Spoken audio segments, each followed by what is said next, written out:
Hello दोस्तों, welcome to my YouTube channel Raikward sir की class. आज के इस वीडियो में हम क्लास 12 फिजिक्स चैप्टर 1 विद्युत आवेश तथा क्षेत्र इससे संबंधित आज का अपना प्रश्न क्रमांक 24 है कि किसी चालक को आवेशित करने की विधियों को समझाइए।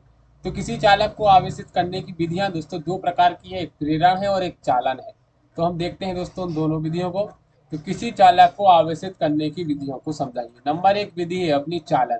तो चालन क्या है दोस्तों? चालन है कि देखो, इस विधि में एक आवेशित वस्तु है तो उसके लिए एक आवेशित वस्तु को एक अनावेशित वस्तु के साथ स्पर्श कराते हैं। इस विधि में क्या होता है दोस्तों, एक आवेशित वस्तु होती है, मतलब जिस पर आवेश उपस्थित रहता है, तो उस आवेशित वस्तु को एक अनावेशित वस्तु, मतलब जिस पर आवेश उपस्थित नहीं रहता है, उसके साथ हम स्पर्श कराते हैं या किसी माध्यम से उन्हें जोड़ देते हैं। हम उनके साथ हमने स्पर्श कराया और किसी माध्यम से उन्हें हमने जोड़ दिया, या तो हम उन दोनों को स्पर्श कराते हैं या फिर किसी माध्यम से जोड़ देते हैं। तो ऐसा करने से क्या होता है कि जो आवेशित वस्तु पर उपस्थित आवेश होता है वह कम हो जाता है। मतलब एक आवेशित वस्तु को और एक अनावेशित वस्तु को जब हम जोड़ते हैं या फिर स्पर्श कराते हैं तो क्या होता है कि आवेशित वस्तु पर उपस्थित जो आवेश होता है ना, वह कम हो जाता है। तो इस तथा उतना ही आवेश अनावेशित वस्तु पर उत्पन्न हो जाता है।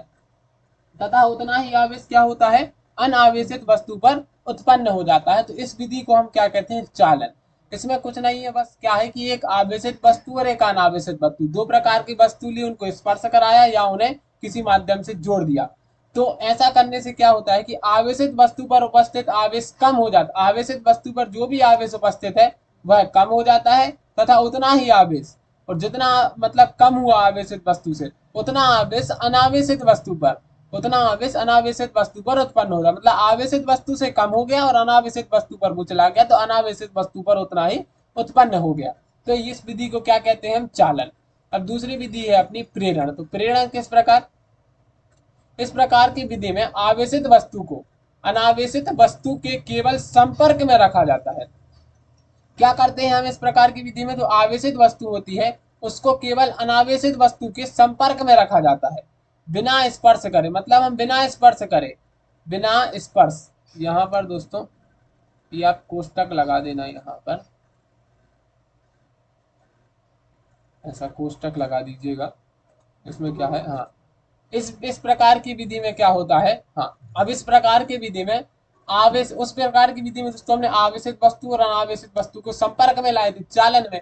लेकिन प्रेरण में क्या होता है कि आवेशित वस्तु को अनावेशित वस्तु के केवल संपर्क में, मतलब वहां पर हम स्पर्श भी कराया था हमने और किसी माध्यम से जोड़ा भी था, लेकिन इस प्रेरण विधि में हमें सिर्फ संपर्क में लाना है। मतलब सिर्फ संपर्क में, मतलब उनको ना स्पर्श कराना है और ना जोड़ना है। बिना स्पर्श कराए हमें उन्हें सिर्फ संपर्क में लाना है। तो ऐसा करने से क्या होता है कि अनावेशित वस्तु आवेशित हो जाती है, अनावेशित वस्तु रहती है जो, वो आवेशित हो जाती है, और इस प्रकार का आवेश प्रेरण की क्रिया तक ही स्थायी होता है। तो ये है दोस्तों अपनी प्रेरण। इस प्रकार से हमने चालन के बारे में भी जान लिया और प्रेरण के बारे में जान लिया।